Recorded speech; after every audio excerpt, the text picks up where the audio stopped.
Here we go. Do it. Okay, cool. Here we go.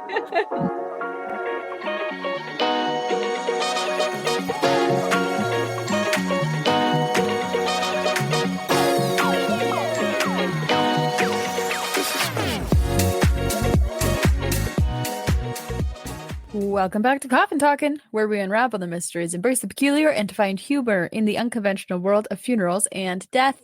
Here we are. Hi, Holly. Hi. How are you doing? Good. How are you? Good. Getting all ready for the main event of the year. The main event of the year. The main event of the Christmas? year. Christmas, Holly. It's Christmas. Grandma. Hey, Grandma. Happy Christmas, Holly. Happy Christmas. Happy Christmas, Ron. Happy Christmas, Ron. So, what did you guys do today? What happened today in church for you guys?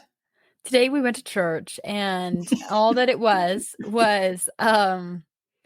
we just sang the whole hour. The congregation just sang? The congregation, yep. People went up and they said, I really like this Christmas song because of this line and this line or this and this. And then they said, so we're going to sing that now.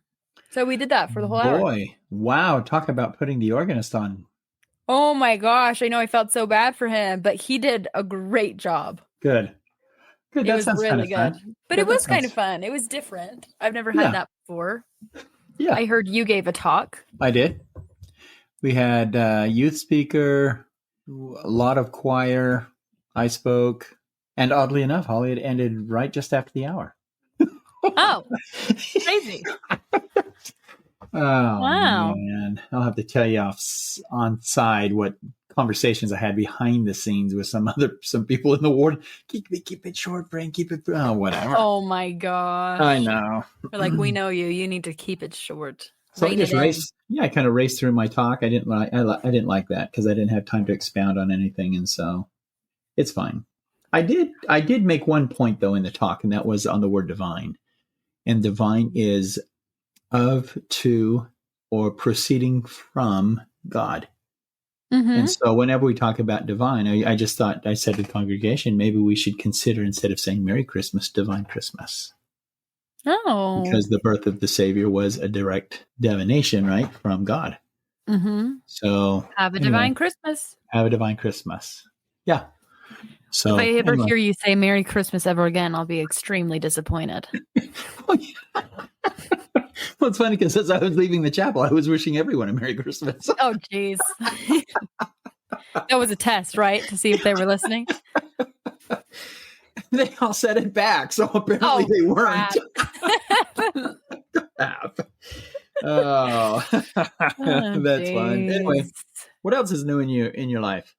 Not much. So we are gearing up for Christmas. Yes, I have to work tomorrow, but other than that, I'm off all week, and then we'll be headed out to see everyone. Good for you. It'll be fun to be with everyone. Yeah, it will be fun. Yep. Good to see family around this time of year. Yeah. Usually what it's for. So that's good. Yeah, I agree. So that will be a lot of fun. I had Yes. one sibling today trying to convince us to bring a cat. See if you can guess who that was. Megan? No. Lee? Really? He's obsessed. Oh. Which one is he obsessed with? He asked us to bring Nelson. Oh my gosh. Did you consider it? No. Okay, yeah, I wouldn't either. Like, okay, Lee, so many things. We were talking about this. Like, okay, so we're not going to recap because we don't want to last a 3-hour flight with an hour-long layover and then another 3-hour flight with a cat and then staying at one of Caden's family members' houses who has a large dog. Don't want to do that. And then staying at the Airbnb where we'll all be, where pets are not allowed. Oh, and driving 2 hours to the Airbnb with a cat. It's not going to happen. 4 Nelson, 8 hours to be traveling. Oh my gosh. Oh, he would explode. Oh my gosh, that's funny. Good call on your part, Ollie. Yeah. So we're not gonna go forward with that. So that's funny. Oh my gosh. But other than that, it was a good week. How was your week? Good overall. Yeah, it was good. I've been staying pretty busy. a lot of embalmings. So I've been pretty busy with that. Mm-hmm. So, and not just for us, but for other companies as well. So it's been good, tiring, but good. Yeah. Late nights, because I do their work and then come back to my facility and have to do my work. And it's a lot. It is a lot. Anyway, it's fine. Well, at least you'll get a little break. Yeah. This week. Yeah. Okay. It'll be good to just get out of the way and not have to go to the same building day after day after day after day. Yeah. So that'll be a good break. I get it. Mm-hmm. It will be a good break. Let's just jump in and let's be frank. Thanks, Holly. So let's go to misconception number 6. I think it's 6 or 5, something like that. So let's start it with that one. And the misconception is, if I have a prearranged funeral, which means that someone comes in and takes care of their own funeral plan before the person passes away, who the plan is for, means that I've covered and don't have any additional expense. Do you think that's yes or true or not? Probably not. Okay. So here's the problem with if someone has a thought like that. The problem is with the pre-need is that you can go in and make arrangements for yourself, but then what if the family chooses to change it? Even though you've paid for the plan that you have chosen, the family may choose to do something either greater or less. Right. And just because you have the pre-need doesn't mean that it's covering every expense if there's any changes to that plan. So if a family has paid for a full funeral and then the family chooses to have just a cremation, then of course there's money coming back to the family because there would be over and above. But if you do have a family that's come in and wanted to have a full funeral planned and set aside for their funeral, then they add, say, like a release of doves.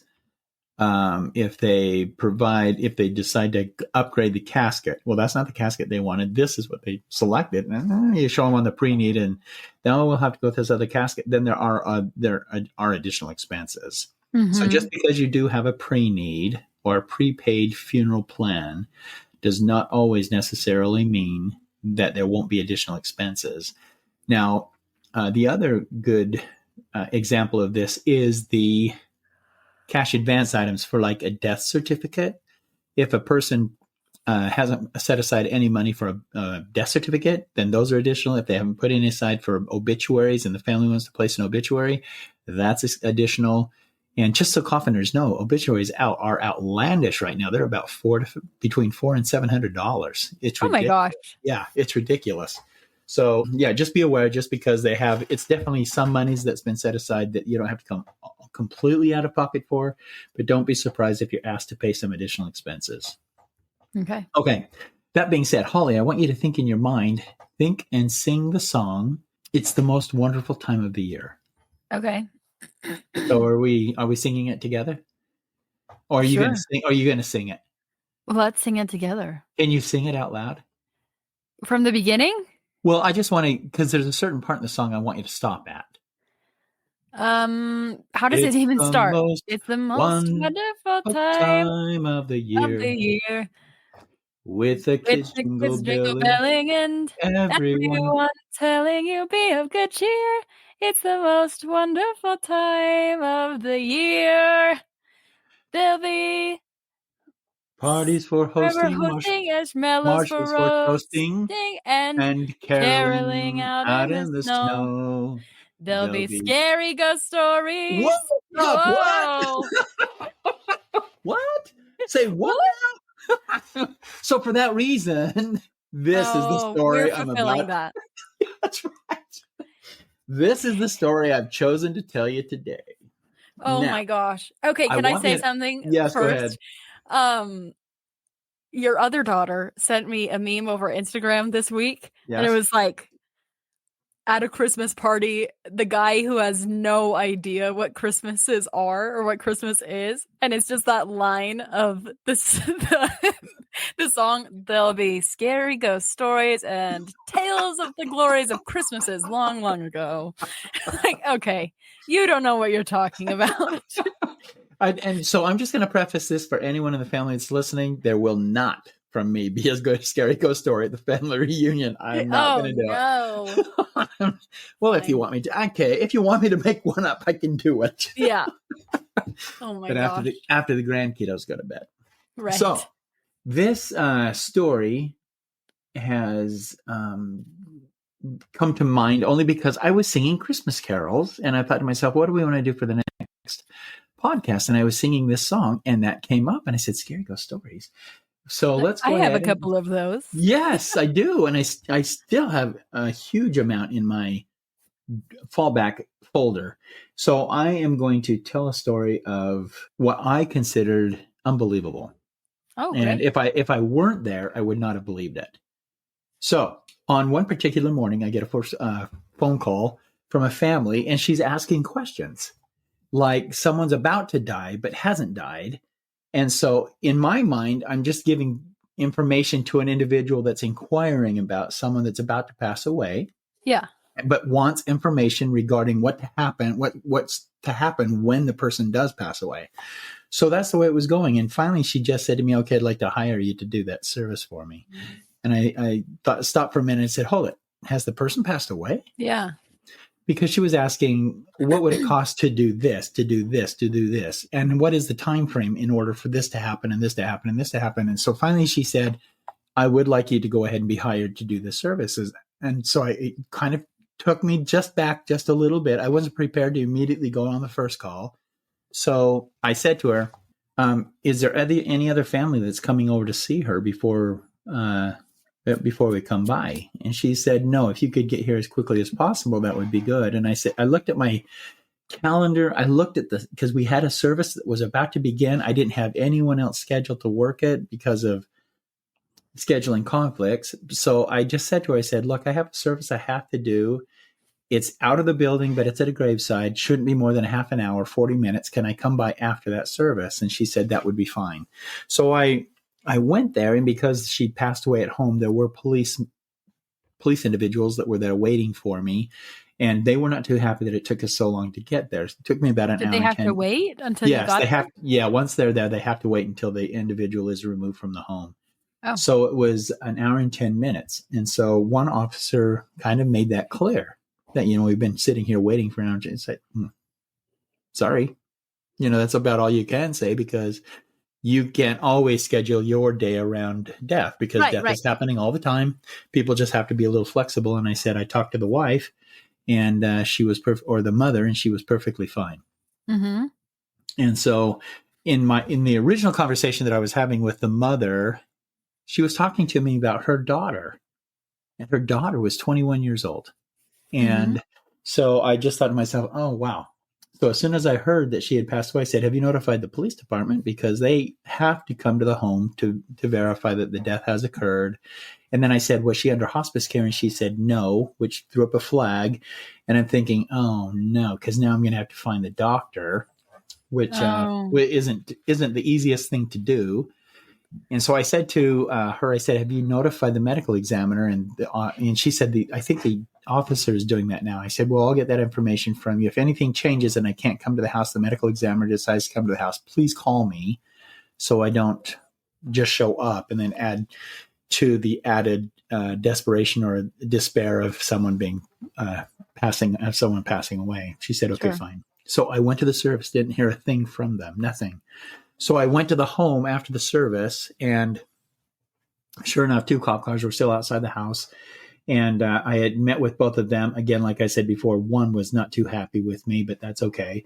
And then the other one said, well, I'm glad you're here. I'm going to take off. He can stay here until you're done. I said, fine.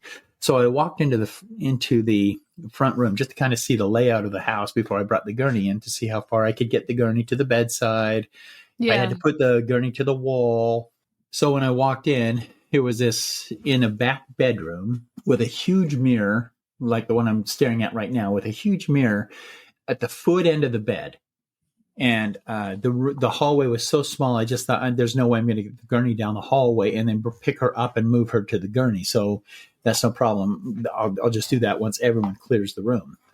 So inside the room was the deceased, the father, and 2 sisters. So I went in and I just explained to them who I was, and I asked if I could please be excused while I went and grabbed the gurney from the car. Mm-hmm. Now, so on my car, there's those. It's a Grand Caravan. So when you open the back door, it will usually stay open, and you can move the gurney in and out. So I had opened the back door, and it was up for about, I don't know, 30 seconds, maybe just 15, maybe 10 seconds. I lose track of time seconds wise. So I started moving the gurney out of the back of the van, and it was halfway out when, I'm not kidding, it was as though someone had just taken the back hood and pushed it down to where it landed hard on my gurney. And I thought, what in the heck was that? So and is this like a normal trunk where it opens and it stays up? Yeah, it's got shocks on it. So the shocks stay, and the only way to really get it back to close is to physically push it down. Yeah. I have an older model. Some of these you have buttons you can push and the door will automatically close. But this one you have to physically push down. So the door came down real fast on mid size of the gurney. What was that all about? So I reached over and I just pushed the hood back up. Now, mind you, there are 3 family members, aside from what's in the room with the deceased, outside looking at what's happened. Yeah, so they saw it. I just looked over at him and shrugged my shoulders because I'd never had it happen before. Yeah. So I pushed the door back up, got the gurney completely out of the car, and was walking up the driveway, leaving the back end open because I just looked back to make sure it was still open, which is normal because when I come out, I don't want to be having her on the street. Exactly. Yeah. When I was just up onto their driveway and I looked back and the door slams shut. I mean, it just came down real fast as though it didn't have any shocks on it at all. Oh my gosh. And that's even hard to do when you're just closing it yourself. Yes. It would almost be like someone had to have their hands on the back of it the entire time while it was being closed. Yeah. Not just a gentle close, where you can touch it and the springs finally give way or the shocks and it finally closes on its own. No. This was a slam, like someone was slamming a side door of the car. And I just closed my eyes and I kept walking towards the house and I just kept thinking, okay, what's going to happen now? So she's angry. Someone's angry. Yeah. So I put the gurney in the house and I put it against the wall and I was just looking down the hallway and I was on my way to go down the hallway to pick up this young lady because she only weighed about 100 pounds and to pick her up and carry her to the gurney. And the father just motioned to me, said, "No, we'll take care of it. Let us put her in a dress." And so they put her in a dress, and I was watching them dress her, and from afar, and I was thinking, this is really nice because not many fathers would take the time to actually dress their daughter, and actually because I guess he was her caregiver, and then make sure that she was presentable in order to make her move her to the gurney.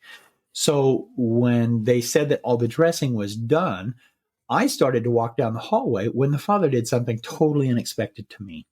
He reached under his daughter and then lifted her. And I thought, oh, wow. Okay, you're going to carry your daughter. Okay, that's perfect. So here's what was happening in the interim. So as he picks up his daughter and pulls away from the bed, I have a clear shot of the mirror. In the mirror is a young lady sitting at the foot of the bed, staring directly at me. What? So I can see her image in the mirror, the backside of her head, and she is physically looking directly at me. No movement whatsoever, just looking directly at me. And her father now has this girl in his arms and is carrying her down the hallway. And I'm trying to get a better look at the girl in the bedroom because now everything else has kind of been brushed aside and don't really care about what's going on. I'm more interested in the girl. Why isn't she moving? Why isn't she taking more of an interest in what's happening with this girl being carried by her father?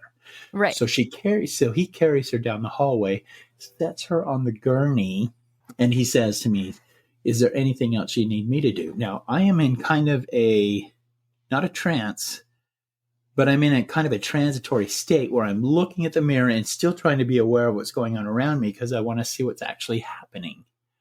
And this girl... Is the girl still in the mirror? The girl is still in the mirror. Well, hold on just a second. She's not in the mirror. She's on the bed, kneeling on the bed because I can see her face, but I can see the back of her head in the mirror.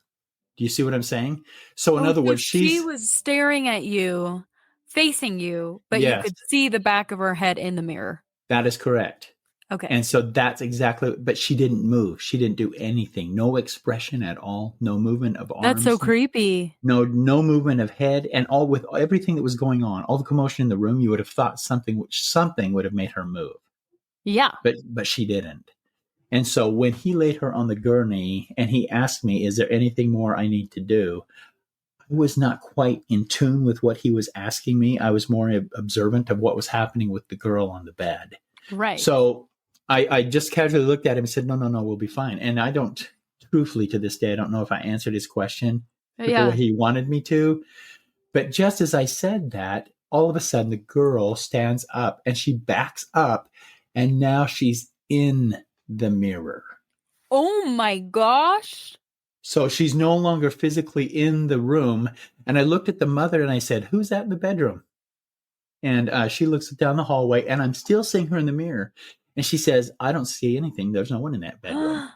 And I'm looking at it, and I'm now thinking, okay, now I'm getting kind of a weird sensation that's happening to my body. I'm getting the chills. So I'm thinking to myself, okay, so this is probably the girl. And I haven't seen the girl yet that he carried out of the room, because she was completely covered. Face, arms, like everything was covered in a sheet blanket. I find out they're Native American. Okay. So she's totally wrapped in one of these native blankets. And she said and I just casually grabbed the seat belts that are on gurneys. This is a normal thing, coffiners. And I just went on ahead and buckled her in. But in the same time, through my peripheral vision, trying to look at this girl in the mirror.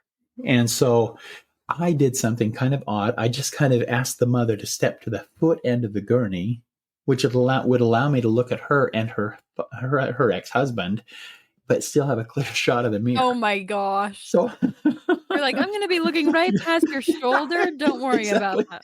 Okay, coffiners, I have to say this one thing. This is one of the things that I love to do, which drives people crazy. And when I talk to them, and I love eye contact, but every once in a while, when I want to see a person's reaction, I will just stare at the tip of their nose. And I don't look at their eyes, but I'll look at the tip of their nose, because that lets them know that I'm still looking at them, quote unquote, but not in their eyes. And it will eventually start. If you want to suddenly drive someone crazy and you have good eye contact with people, try just staring at the nose. It's an interesting it's an interesting reaction. What are you looking at? Is there something on my nose? What? Yeah. So anyway, now with the two of them standing together, I'm peering right between them, but I'm looking at the mirror. Now in the mirror, this girl is now standing, and she walks to the left, to my right, to her left, off out of focus in the mirror. It's like she's gone. So I'm thinking to myself, okay. So I went ahead and answered some questions. They wanted to have an ID view on their daughter before she was cremated. And then they also wanted to go ahead and have a time where they could actually set aside and have prayers and stuff in the chapel yes, go ahead. And an ID view, that's just when it's just the immediate family. You don't embalm them or anything. They just come and have a little bit of time. Correct. Okay. So when we say ID view, I say, yes, that can be set aside for family only. Right. Now, I've said this a number of times. I don't check at the door who it is that's actually coming through the door and see how are you related. I don't do that. I know that if they've been invited to be there, then they're close enough to be family. That's correct. So that's the way I look at it. So this group there were about 30 people that showed up to this ID viewing, and she looked great. She looked really nice compared to what she looked like when she was actually brought to, or when I took her to the mortuary once I had the blankets removed and stuff. But going back to the house, when I was talking to them and asking them questions, there was a lamp on a table. So there was right at the base of the bed, there was that mirror on the wall, but below it was a dresser, and it had a old kerosene style lamp on it. Mm-hmm. And I say old style because the new ones, they're all crystal, they're glass. It could have been the old one, but, and I kid you not, while I'm sitting there talking to the family, this kerosene lamp just falls off the dresser. Oh my gosh. Not falls. It slammed off the dresser. So so it's like someone picked it up and just actually, you could hear, it's not just a casual drop to the ground. It was No. a throw to the ground. Oh, And jeez. as I'm looking at the parents, they just both looked at each other. The father went and down, walked into the bedroom and just shook his head. And the mother looks at me and goes, I'm so sorry that you're witnessing this. This is what she says to me. And I said, oh, happens all the time. Happens all the time. And that's a fallback for funeral directors, by the way. Yeah, sure. Or individuals that work in you don't want anyone to feel like that what's happening is odd. Yeah, so even though very weird. Yeah, I've seen a lot. You're like, happens all the time. We're perfectly fine. So the father goes and closes the door, and he starts walking back up the hallway, and we're still conversing when I hear this. Can you hear that? Yes. And the door is opening. Oh my gosh. Wait, so he closed the door? Close the door. The door is closed. And then, like I said, I hear this. And so I just look down the hallway, and here it is, a door that's opening up into the bedroom. Again, no one standing that anyone can see by the door. And I'm thinking to myself right now, okay, this house is haunted, or there's something here. Maybe it's the deceased. I don't know at this point. But something is in this house that's creating noise, mischief, and some disturbance for other individuals that are living in the house. And so I began to understand why most of the siblings are outside. And when I take her out of the house and try to put her in the car, and which is another thing you just got to listen to for a minute. But as soon as I get outside, I see one of the brothers. I said, would you mind opening that hatch up? And so he reaches over and he grabs the hatch and he opens it up. I said, you'll have to hold it. Because I just thought, I don't want it to slam. I'm not trusting this right now. Oh my gosh. Can you imagine if it slammed while she was going in? Okay. Hold on a minute. So yeah, see, that was my biggest fear. Yeah. And I said, you're going to have to hold it. And as he's holding it and I'm getting the body closer to the back of the car, and I'm not kidding, I can see where he's holding it, but the other side is starting to bend down, like it's trying to close. And he yells to a brother, hold up the other side. He yells, hold up the other side. And so the two of them are standing there holding the back of this car, and I'm wheeling her in, and I just no sooner. And they must have known, because I just no sooner put her in the back of the car and I stepped back, they let go, and that thing just slammed down. And they just looked at me, eyes just as big as saucers, and were wondering what in the world is happening. And you're going, happens all the time. Don't worry. The mother and father are outside, and I just looked at them and said, I'll call you this afternoon. Oh my gosh. So I go ahead and put her in the car. And we start moving towards the mortuary, and I start talking to the deceased. And I said, there's some weird things that are happening with your passing. And I don't know if it's you, or I don't know if it's someone that's been summoned to help you. But I just need to know who it is I'm dealing with. Uh-huh. And so now I'm just looking in my rearview mirror, not sensing anything. And my rearview mirror is focused on the back window. So it's not really angled down so I can see the gurneys. Yeah. But I'm looking out the back window and I'm thinking, okay, nothing's happening. When about halfway through the transportation from the house to the mortuary, I get the biggest chill in the car, and I don't chill easily. No. But I chilled just as it was like a night and day. Someone flipped a switch and I was all of a sudden cold. And so I looked up in the mirror and I started angling up, and I kid you not, that blankets were being removed off the gurney. What? Yes. So now, like off the body? Okay. Picture in your mind, there's a blanket that's wrapped around the deceased. And then I put a blanket on top of the deceased as a final covering. It covers the entire gurney.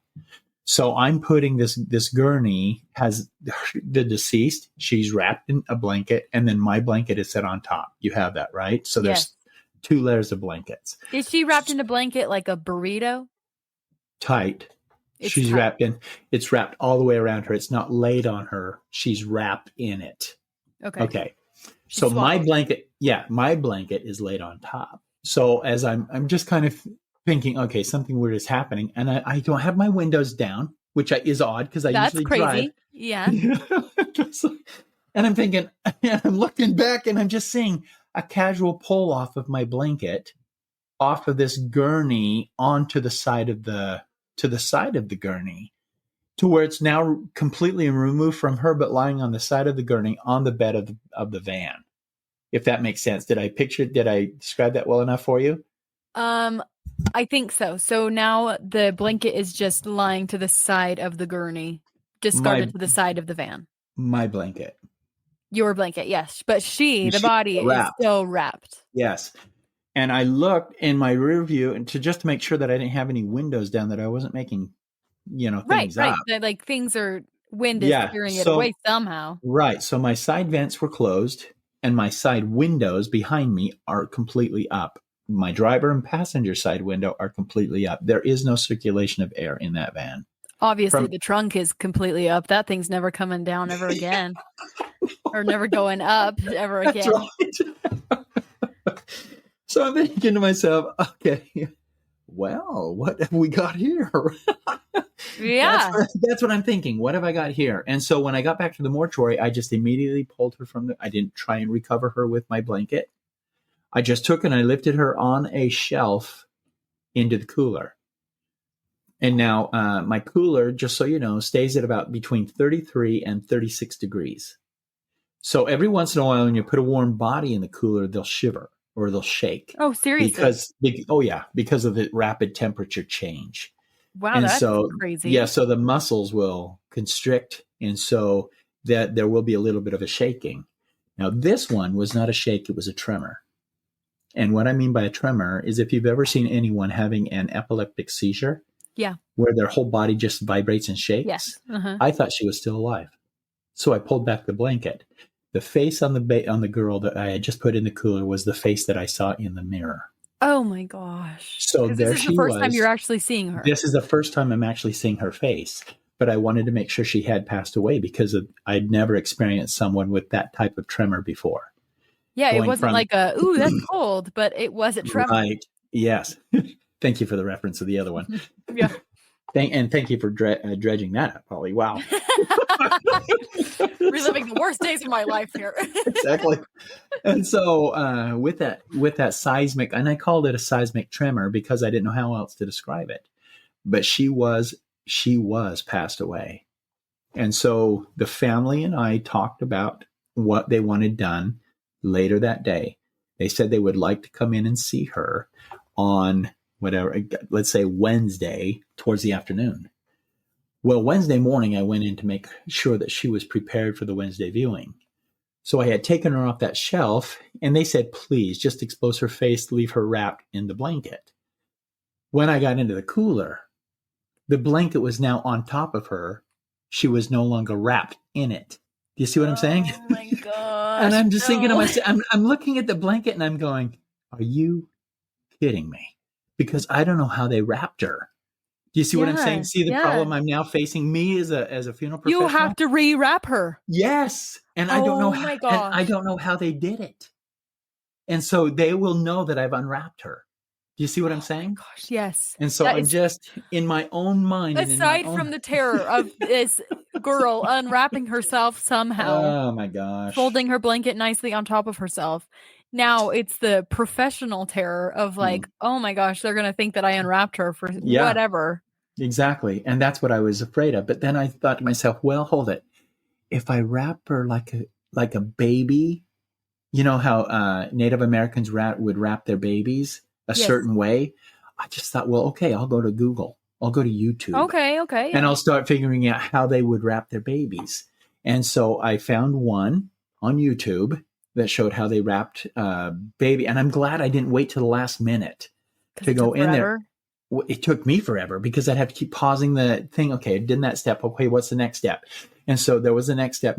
And so finally it was like 15 steps. Yeah. And finally I thought to myself, is this her? Because now the entire body was once again covered, right? And so I could just but now fold back the one flap to them for them to allow to see her face. Yeah. So I just crossed my fingers, said a silent prayer, put her out there so they could see her. And they thought everything was great. Oh, good. Now, during the course of them being there, there were candles that were lit. And I had, what? I said there's always candles. There's always candles. Something's going to flicker. So, Holly, the candles were lit. And at the time, I have 5. I have 5 out. I have 3 on a table. I have 1 on a wooden pedestal. And then I have 1 singular one on a table by itself. Mm-hmm. So I'm in there. And as I'm leaving, the mother says something to me. She said, "Hey, Frank, thanks so much for lighting these candles. It looks beautiful in here." And I turned around to respond to her, and the candle sitting by itself on the table went out. No, candle doesn't just go out, right? No. It went out. I've never seen a candle go out by itself. No. There's no wind. Yeah. Nothing. It was cool enough that why would I have the air on? There was no air running. Yeah. And so that one went out, and I just said, "Hey, no problem. Let me go grab that match again. I'll relight that candle." As I walked in, the candle on the pillar went out. And I just looked at her, and she looked at me, and she said, "She's here, isn't she?" That's what she said to me. "She's here, isn't she?" And I looked at her and I said, "You mean your daughter?" "Yeah, she's right there on the table." Do you see her? Do you see that amazing swaddling job I did? Exactly. It's been an hour on that. She goes, okay. So she goes like this. She goes, "Anyway, if she's here, it will be fine. You don't need to restart the candles. We've had issues with candles before with her." And I said, "Okay, no problem." With her? And then while she was alive? I guess. And then at the same time, when she said that, the 3 candles went out simultaneously, and they're double wick candles. Oh my gosh, all of them. All 6 wicks went out at the same time. And I looked at it and I said, "Well, she must be here." And she goes, "Do you mind if I bring in a medicine man?" Okay. And I said, "Do what you want to do." And she said, "Well, he won't be available till Friday." So now I've got her 2 more days. Yeah, you're like, crap. I can't redo that swaddle job as good as I did it. Oh my gosh, Holly. Do you know what I did? Tell me other things happened. What's that? I said, tell me other things happened in the meantime. Oh my gosh, Holly. So in my cooler, I have 3 rack shelves. Mm-hmm. And she was light enough that I put her on the top. So when it was easy for me to just pick her up and move her from the top, move her to the table, move her to the insert, whatever I needed to do in order for the family to see her one more time. So I put her in the cooler after they had left on the top shelf. When I went in 2 days later, she was now on the center shelf. What? But every day I go in and check on people. Yes, you do. That morning, she was still on the top shelf. Now was moved to the middle shelf. And I thought to myself, okay, who in the heck has done that? And then I got a chill because something is still there present within that refrigeration unit in the building, whatever the case might be. And you're sure it was none of your staff? Like, there was no way. No one goes into that cooler. Except for you. Yeah. And so, at least to my knowledge. Okay. So I'm just going to say that. And why would they move a body? Yeah. I mean, that's physical exertion. Why would you do that? Right. I mean, seriously. You don't need to. Yeah. And it's kind of creepy room to hang out in. Creepy. So anyway, she was covered. She was now on the second shelf. The medicine man had come in and he wanted to see her by himself. And he asked if I could stay. He said, if I wanted to stay, I could stay. Oh my gosh. You stayed. I know you did. I did stay because I wanted to know what was going on. Yeah. And so when I laid her on this table again for the medicine man, he asked me to expose her face. And I did. And Holly, she was staring blankly up at the ceiling. What? Her eyes were open? Her eyes were open. Now, trust me when I say no one that comes to our facility will ever be viewed by a family with eyes open, ever. No. They're always closed. The mouth is always closed, but the eyes were wide open. And the medicine man looks at me and he goes, "Did you open her eyes?" And I said, "No." And he goes, "That's all I need to know." And so he started in some sort of a chant mode. Yeah. And then into some sort of I don't know if he did some sort of a dance, but he had bells and was shaking the bells and was doing whatever he needed to do. And he looks at me and goes, "Frank, open the doors." And I opened the door from the chapel into the building, and then he said, "Would you mind opening your exterior door as well?" And he didn't say it as calmly as I did. He said, "Open the exterior doors too." And so I opened the exterior doors, and just as I opened the one door, because I always had the other one locked, I opened one door, and I'm not kidding, a whisk of air rushed past me. From the inside out? From the inside out. And so I just thought, okay, it's over, it's done. I walked back into the chapel area, and this guy is just now finishing his little service, ceremony, whatever the case is. And I said, "Hey, what just happened?" And he said, "Well, there was an evil person that had attached themselves to her." And he said, "And if you could, the only way that he would have access to her soul is to open her eyes." What? Oh, what? Yeah, that's what I said. And I have those old statements or phrases where the eye becomes the window to the soul. Yeah. So that's the first thing I started thinking about. Yeah. And he said, "Look at the eye." And I looked at the eye, and there were little puncture marks. What? I don't know how else to say it, but like someone had pushed a needle or a little pin, something like that, into the eye. And he said, "You can tell because of that right there." And he showed it to me, looked at me, and I said, "Oh my gosh, if someone else had seen that, they would have blamed me." He said, "It wasn't you." He said it was this. He said it was this evil entity. And so anyway, he said, "You shouldn't have any other issues or concerns. Everything should be fine now." And I said, "Oh, okay, fine." So the next day, we had now, trust me, we'd had her in my care for almost 4 days now, maybe 5. And the next day she was to move to the crematory. So we get her to the crematory. And I said to the crematory operator, I said, "Do you mind if I just sit and wait for her? Can you cremate her right now?" Yeah. And she said, "Well, you'll have to wait a few minutes." I said, "Well, when would she be able to come in?" Now, the crematory had already operated and had done 3 cremations prior to this young lady. And she goes, "Give me 20 minutes. And I said, "Oh, okay. Well, I can run and do something real fast here. I'll come right back around and just know that I want to be here." So the girl is outside. When I get back in, the girl is outside the chamber. The chamber door is open, and the woman is having a hard time starting the furnace. Oh my gosh, it's not lighting. It's not lighting. She's tried it a number of times. She said, "Frank, I don't know what's wrong." And I said, "I do." Yes. So here's what we did. And I don't know if we tricked the spirit or what happened, but I said, "Well, let's just put her back in the cooler, into their cooler." Uh-huh. And so she said, "Well, okay, she won't be cremated today." And I just winked at her and I said, "Oh, okay. Yeah, okay." And so Not too loud. Exactly. It's going to hear you. So we put her in, closed the door, and I was writing a check, and I just, in a note, "Start the machine when I leave."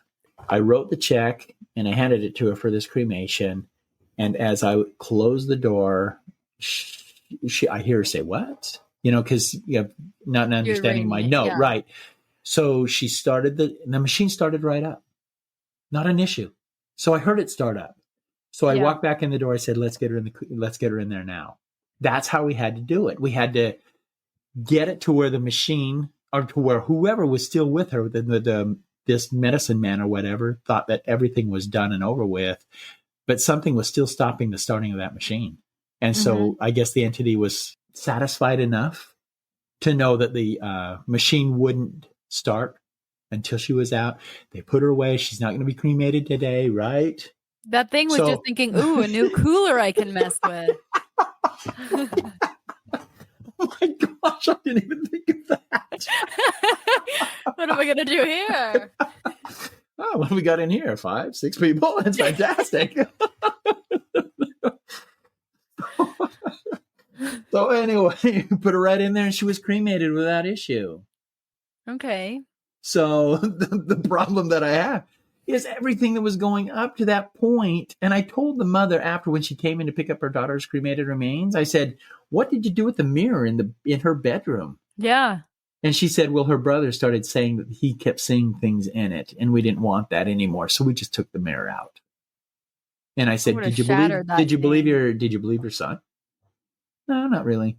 And I said, "Would you believe me?" Yeah, exactly. Oh my gosh. So anyway, that's that story, Ollie. Oh, that is horrible. No, it's interesting. That's so creepy. Can I know, how did she die? She actually passed away from cancer. Oh. Yeah, 21 years old. That is horrible. Yeah. And so she wasn't like a hard person to live with. I mean, she was sick, but like was very odd for her spirit, if they thought it was her spirit, to be causing such like fear and weird stuff. Yeah. So there are other stories about that I have and have witnessed about spirits trying to enter into the body, back into the body. And so I'm wondering if that's what was happening here, even though it wasn't her spirit. And maybe it was. Maybe she became a negative force when she passed away. I don't know. But it's interesting to me to even think that someone would try and go back into a body that's already been pronounced dead, hoping to reanimate it is what the only reason I can think. Because it's the spirit that animates the body, right? Yeah. So why would you go back into a deceased body unless you're thinking that you're going to reanimate it and then become a new person? I don't know. The whole thing. I mean, that would make sense why it was so desperate not to have the body taken to the mortuary in the first place. Yeah. I don't know. Maybe moving it from the top shelf down to the middle shelf was like getting closer to the door. I don't know. Maybe it was easier access. I don't know. Yeah. I don't either. But anyway, the movement, the positioning, everything unwrapping that was taking place the body. Yeah, it was kind of scary for me because I knew that no one else had been in that cooler. I just knew it. And because no one would go in there. They don't like to go into the cooler. Go figure. So, yeah. So I knew that no one else had been in there. I didn't have any other deaths that I personally didn't handle to place in that cooler. So for some reason, there was they were not happy with whatever was happening. They weren't happy with, I don't know how else to explain it. The whole situation of the death. Yeah. I don't know. Maybe he was kind of working his way into, maybe he was trying to hope for a spiritual swap, where he was trying to physically just gradually push her spirit aside, but not alert anyone to her passing because another spirit had taken over, right? Maybe, yeah. I have no idea. I don't know. I can speculate all I want, but all I know is what you experience and what happens. But then for the blanket to move in my car, thinking, what the heck, dude? What are you doing? So anyway, it was really weird, the whole thing. Trying to get her free. Something. I don't know. I really don't know. So anyway, that's it. Creepy. Any other comments besides creepy, Holly? I don't think so. That's the majority of what's going through my brain right now is just creepy. Give me 1 second. I got to think about it. And what's up with yeah, seriously. You really made that guy's point valid here. Yeah. Yeah. And, I always thought to myself when I sing that song, I think, who puts that line in a Christmas Exactly. song? That's why Megan said was saying, yeah. Saying, be scary ghost stories and tales of the glories. He had no idea what he was talking about. Tales of the glories of Christmases long, long ago even is so weird. I know, but behind ghost stories? I know. Mm-hmm. The glories of them. Yeah, whatever. Anyway. Yeah, so weird. But how does that one rank up against your most creepy experiences? Oh, we haven't got the most creepy yet.